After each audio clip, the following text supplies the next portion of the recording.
Dr. Angeline Achariya from the Monash Food Innovation Centre. Thanks for joining us in the evokeAG studio. Thanks, Lee. Great to be here. Now, the panel discussion that you've been involved in, what would be the key message you'd like people to take away from having seen that? Wow, yeah. So the panel was taking it personally, and we were talking about this whole intersection of food as it intersects with personalisation, health, nutrition, wellness and digitisation, which is exactly where we see the future for food going. So if you think about it, as a consumer, if I want a food that is for me, nutritionally designed for me, and I can have that anywhere, wherever I am in the world, how does it get to me? And it's understanding everything from my DNA profile to what I like to eat or don't like to eat to what is the type of nutrition density that is needed, and then actually creating the right product that is available as well. So I think that's a really exciting space coming through in the space of food tech, if you will. One of the phrases we've been hearing is personalised nutrition. Now, what's that mean? What's it all about? So what does personalised nutrition mean? I define it really simply as nutrition that is personalised for an individual or a segment of the population. So for instance, if you're looking at underdeveloped countries, you may be targeting, malnutrition in some way, which could be around, say, vitamin D or, any other source, and then you can design products for that community or that society. I guess more in the developed markets like where we are, where now you can actually do a DNA test for under $400, and that will tell me what my DNA profile is. Potentially I can go to a clinical dietitian who will actually say to me, well, these are the kinds of lifestyle diseases that you may be, akin to, thank God for my hereditary or whatever, and then you can actually go to a nutritionist who can help you design the right meals so that you can actually cook that yourself and create it. Or ultimately where we want to go to is actually have a manufacturer do that, and therefore, really start this whole cycle of personalised nutrition in the society in terms of what we can deliver. So how does that connect with food production? So in terms of food production, I think huge opportunity for brands and for companies. So if you think about it, years ago we were doing, take the nasties out of food, take salt, take sugar out.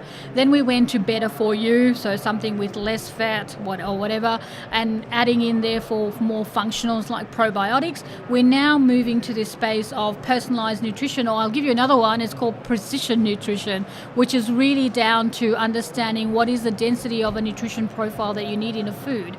So from a manufacturer, you can sit there and you can actually create different types of food for different society or different people. It does make it very complex though. So I think the business model around this innovation will need to be very different, and there's not that many people probably thinking that way at the minute. And I'm wondering how that might play out, because essentially you're looking at niches and lots of niches potentially in personalised nutrition. How might that work in a marketing and a production sense? Sure. Is there a danger of business failure really when you're trying to be that niche?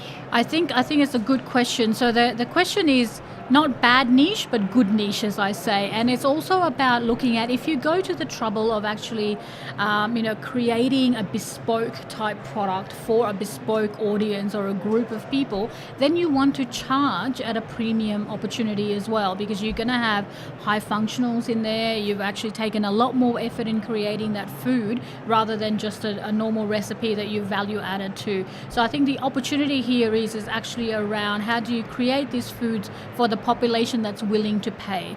And we all know that as incomes increase and the adoption of mass technology increases, that population will eventually actually want to pay because they want to differentiate as well. So it's actually finding, it's not going to be for everybody, it's not for masses, it's actually finding people who are willing to pay. How do you think ag businesses will work together in future to try and really crack this nut and to make it work? Yeah, and look, ag businesses are a very important part of the puzzle, and I think finally in this country we are talking food and ag together, whereas previously it's been ag here and food over there, but we can't create food without the input from ag, right? So I think the opportunity for ag is how do they look at some of the crops that they grow and the plants that they grow in terms of what that value add looks like, and actually grow for that higher premium growth market. So yes, you can have a mass business model, but you can also have a model that is very much around high value premium inputs that go into creating some of these. And what that does, it actually gives the farmer at the end of the day a number of diverse business models to actually work from. So you're not at the mercy of a retailer who, wants to, slice and price on margin and price at the same time, and you're not actually fighting that fight. So you then have one for mass and one for, much more niche diversification. Does that mean that business plans in future are going to be far more sophisticated? I would hope so. And I think you need to bring a lot more of that commercial thinking back to, in the food space, but also in the ag space as well. And collectively, when you start to look at what technology can do in that space and the emergence of technology, the latest new things that are coming through, it's going to actually, the farmer of the future is going to be very, very different. And this morning we saw aero farms and I was like totally blown away by what a future farmer could be. Let's pick up on that thread of commercialism that you mentioned a moment ago. We do very well in Australia on the research side of things, but not always well on carrying it through to commercialisation and ultimately profitability.